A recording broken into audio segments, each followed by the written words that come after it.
Ucciso a coltellate, alcuni fendenti mortali al petto e ai fianchi. Lorenzo Ferracin, 45enne di Lendinara, un passato con alcuni precedenti per droga, è stato trovato riverso a terra nella casa di Giorgio Pasqualin, ex cuoco padovano di Masi, a Badia Polesine.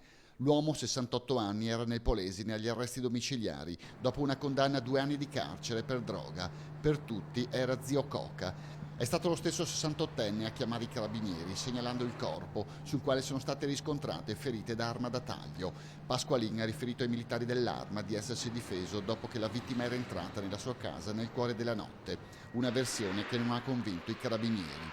Tra le testimonianze acquisite c'è infatti quella di una vicina che ha sentito qualcuno bussare nel cuore della notte. I carabinieri hanno recuperato vari oggetti, tra cui alcuni coltelli, ritenendo che tra essi vi sia l'arma del delitto. Zio Coca è stato portato in carcere a Rovigo in attesa dell'udienza di convalida.